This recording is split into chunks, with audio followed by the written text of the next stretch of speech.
Voodoo origins, the world's most misunderstood religion. Ritual sacrifice, curses, dolls, and black magic all likely come to mind when you think of voodoo, but the vastly misunderstood religion has become more like a scary story to outsiders. The real voodoo origins reveal a different dark side, one where sensationalized racism and propaganda run rampant. Voodoo was born out of the horrific effects of the slave trade. Today, it attracts tourists fascinated with the unfamiliar and bizarre who are ultimately met with an entirely different reality of the small religion. Voodoo origins. The history of voodoo has nothing to do with witchcraft or demonic worship as it's often misrepresented in the media. It is actually a folk religion born out of survival. Originating in Haiti, voodoo was created by enslaved people who were forced to assimilate into a new world with entirely new beliefs. The religion combines traditions from Western and Central Africa with the New World's Roman Catholic ideology. Voodoo began with Christopher Columbus,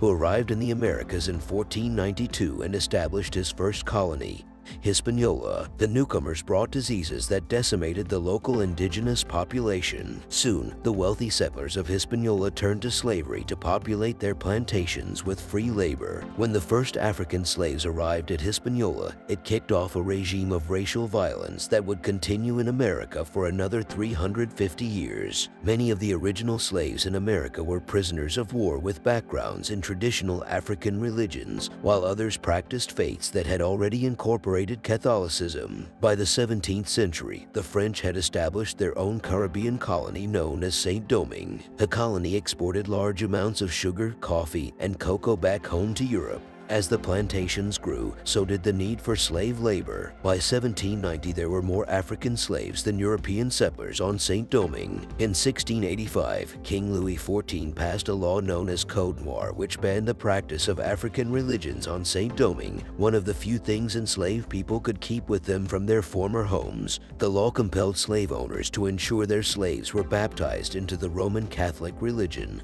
But many refused to comply, fearing that the new religion would encourage congregation and potentially inspire a revolt. Enslavement directly destroyed the very fabric of African cultures and religions, which were largely focused on family connections and the local community, both of which were stripped away by slavery. Gradually, slaves combined what they remembered from their backgrounds and religions into one larger amalgamation. These religions were practiced in secret and were often concealed using Catholic symbols or references. Eventually, the two religions combined to form the basis of voodoo, like the connection between African spirits and Catholic saints. Historians believe that a large percentage of African spirituality connected to voodoo comes from modern-day Benin, where similar voodoo rituals still take place. The Haitian Revolution brings voodoo to America. Historians regard the Haitian Revolution as one of the largest and most successful slave rebellions in the Americas. The revolution took place in 1791, shortly after the French Revolution. Voodoo is thought to have played a large role in the revolution, especially since two of its early leaders, Dutty Boukman and Francois Macandal, were believed to be powerful houngans, male voodoo priests. In fact, according to local folklore, voodoo had a direct role in the start of the revolution. The story says that in the summer of 1791, local slaves gathered in the forest at Bois Cayman, a French colony in Saint-Domingue. A voodoo priestess or mambo named Cécile Fatiman led a ceremony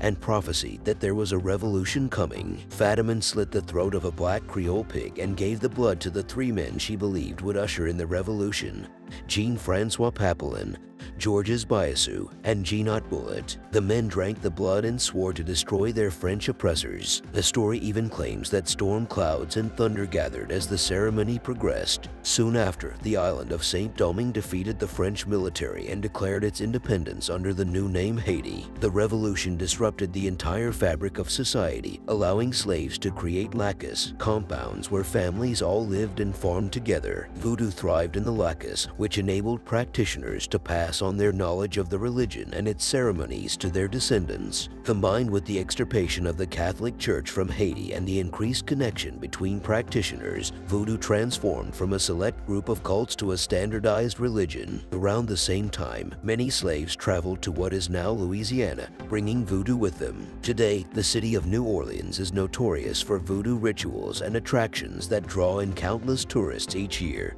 who hope to encounter life-changing prophecies of their own. LWA, the spirits of Voodoo, the hybridization of traditional African spirituality with Christian ideology allowed enslaved people to hold on to one of the last remaining semblances of their homes and the last ways to control their daily lives, while also flying under the radar and appearing to adhere to the Code Noir law. Voodoo practitioners, also known as Vodouisans, worship a pantheon of spirits known as LWA that act as intermediaries between humans and the supreme god or creator known as Bondi. Like Christianity, Voodoo is a monotheistic religion. Several important symbols and rituals in Voodoo are also directly related to Christian practices, including baptism, the Lord's Prayer, the use of candles, and the cross. The LWA of Voodoo are closely related to Catholic saints. While some aspects of Voodoo are closely related to Catholic beliefs, others are entirely opposite. Possession, for example, is a positive way to communicate with spirits or LWA